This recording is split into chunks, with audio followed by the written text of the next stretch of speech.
Ustadz Punten, saya mau nanya mengenai sholat qadha. Saya itu agak bingung sebenarnya. Misalkan saya ketinggalan, kita anggap itu 2 subuh. Hari ketiga saya sholat, apakah bisa dikerjain dua-duanya dalam satu waktu? Itu pertama. Yang kedua, ketika kita beranggapan sholat subuh ketinggalan. Nah itu kita mendingan, misalnya saya bangun jam 8. Saya lebih baik sholat besoknya atau saya sholat subuh jam 8? Baik. Ya, itu aja. Terima kasih. Kasus kedua itu terjadi bahkan di lingkungan Nabi. Gitu. Dan kesiangan Nabi. Ya, tapi hikmahnya kata para ulama, mudah bagi Allah menjadikan Nabi tepat pada waktu dia bangun dan sholat. Tapi ditetapkan, diizinkan oleh Allah siang itu bangun untuk menjadi petunjuk bagi umatnya yang kesiangan bangunnya. Suatu ketika Nabi sedang dalam perjalanan lalu istirahat. Istirahat menjelang subuh. Ya biasa rutin tahajud, biasa diperintahkan kepada Bilal bin Rabah radhiyallahu taala anhu. Bilal kamu jaga. Kata Bilal, ya Rasulullah saya ikut tidur aja. Nanti saya bangun pas subuh azan. Kamu jaga, kamu lelah. Enggak ya Rasulullah saya siap. Katanya. Tidur akhirnya. Begitu bangun terasa sinar matahari sudah kuat. Ya. Nabi bangun kan, celaka kamu Bilal katanya. Bilangnya jaga, tapi ketiduran ya kan. Terlambat semua. Tapi kesannya begini, ini yang menarik. Nabi itu gak marah. Cuma mengingatkan. Tempatkan setiap hal itu sesuai dengan porsinya. Jangan memaksakan pada sesuatu yang mungkin kita tidak bisa menanggungnya. Kalau mau melakukan sesuatu, tautkan dulu pada Allah supaya Allah jaga kita. Kayak kita katakan insya Allah. Itu spirit surat Al-Kahf. Singkatnya apa? Nabi langsung katakan wudu semua. Wudu. Dan Bilal seperti biasa. Ya, adzan, iqamat, selesai semuanya. Yang paling menarik apa? Sholat sunnah dulu. Lalu dilakukanlah sholat subuh pada saat itu. Berjamaah. Itu adalah jawaban terbaik yang memberikan cara. Komentar ulama hadis ketika melihat hadis itu. Ini sebetulnya hikmah yang Allah berikan kepada umat Nabi Muhammad ketika mereka kesiangan dalam bangun tidurnya sehingga terlewatlah subuh tidak pada waktunya. Muncullah hadis Nabi, orang yang tertidur itu maka sholatnya pada saat bangunnya. Jelas. Pertanyaan yang kedua tadi. Jadi kalau ada orang kemudian harusnya subuh itu 4.45 bangun, dia baru bangun 5.44. Udah lewat waktu kan? Maka dia bangun nih, dia sadar. Maka lakukan sholat itu saat bangunnya. Itulah waktu untuk dia menunaikannya. Jadi 5.44 diambil wudhu, dia sholat. Tapi bukan maksud untuk menyengaja mengakhirkan sholatnya. Karena memang terlelap, habis. Ini kasus masuk biasa. Saya di Tripoli, ada teman saya nggak bangun sehari semalam. Sehari semalam karena lelahnya. Didorong, digoyang, nggak bangun-bangun. Kita mau jatuhkan dari atas kan nggak mungkin. Ini di level di flat di atas. Dia diam sampai bangun. Begitu bangun dia sholat, mengkodok semua sholatnya. Dia lakukan pada saat itu. Itu hadisnya ada. Jelas ya? Jadi bagian pertanyaan kedua dulu. Jadi kalau tertidur, bangun. Sudah lewat waktu, maka dilakukan itu bukan besoknya. Saat bangunnya, di situ dia lakukan sholatnya. Sekalipun dia bangun di waktu zuhur misalnya. Maka dia sholat subuh dulu untuk mengganti yang sebelumnya, baru masuk ke zuhur. Jelas? Oke. Pertanyaan balik ke yang pertama. Bagaimana kemudian kalau ada rasa kesadaran mendalam? Setelah kemudian terikat dengan situasi dunia, ada getaran kepada jiwa untuk kembali memperbaiki. Pertama syukuri dulu. Syukuri, karena itu mahal. Apa yang harus kita syukuri? Pembuktian keadilan Allah yang selalu memberi kesempatan pada setiap hamba dengan hidayah.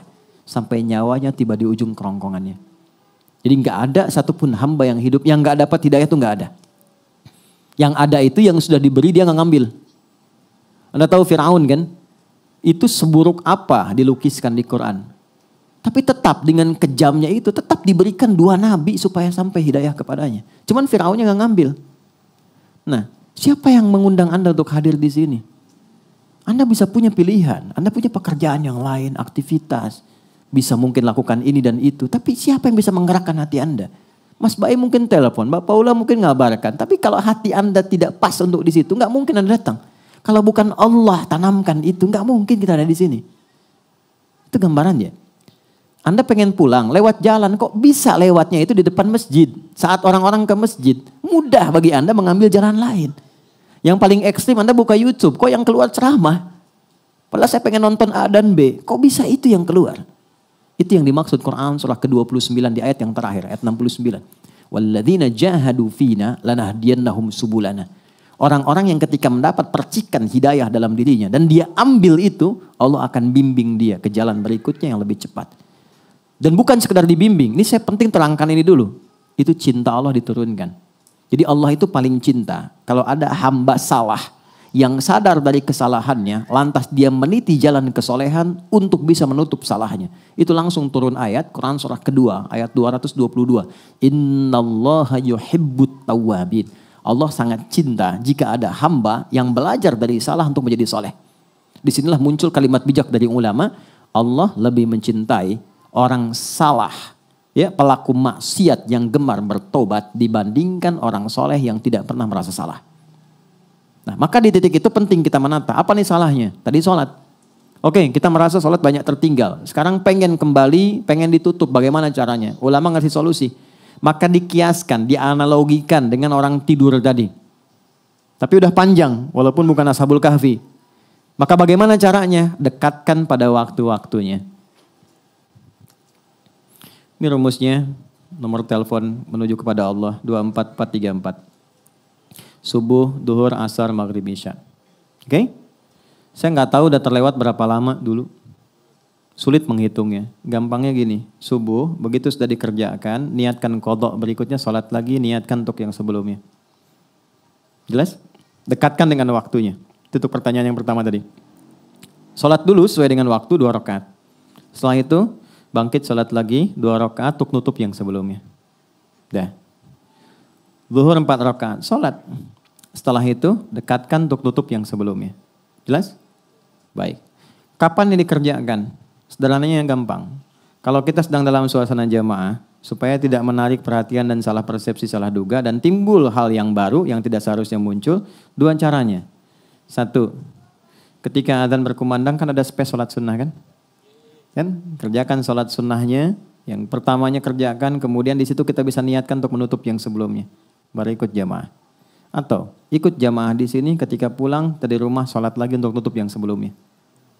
Dan orang rumah, kalau ada salah satu di rumah yang mengerjakan itu dan dia memang menjelaskan untuk menutup yang lama, banggalah. Jangan eksplorasi kekurangannya, tapi berbahagialah karena Allah sedang merubah jalan hidup di keluarga itu menjadi lebih baik. Ya, jadi ketika Allah sudah kirimkan dia untuk menutup yang lalu, Anda tidak ditugaskan untuk mengoreknya kembali. Jangan gali, jangan sudutkan, tapi motivasikan. Alhamdulillah Pak, kalau perlu jamaah aja, Bapak depan aku di belakang, supaya sholatnya bernilai misalnya, nggak apa-apa. Jelas? Oh kamu ketinggalan juga? Enggak, buat support kamu aja. Itu biasa dunia. Duhur begitu, ya, asar begitu. Maghrib begitu konsepnya. Dikerjakan dulu yang sekarang waktunya. Setelah itu niatkan, sholat lagi, niatkan untuk menutup yang sebelumnya. Yang Allah lihat bukan berapa jumlah untuk menutup yang lainnya. Tapi yang Allah lihat kesungguhan kita untuk berubah. Itu kata para ulama. Ya, ada imam berpendapat bahwa ya kalau sudah lupa berapa, itu kita nggak perlu mengkodok kembali. Cukup perbanyak amal soleh yang beriringan dengan itu. Misalnya sholat sunnahnya, kalau di harta tambah sedekahnya, malam tahajudnya. Itu pendapat saja. Tapi Imam Syafi'i dan beberapa yang lain untuk memudahkan silahkan niatkan qadha. Karena prinsip jawabannya itu sama, menunjukkan kesungguhan untuk berubah. Itu poinnya. Jelas ya?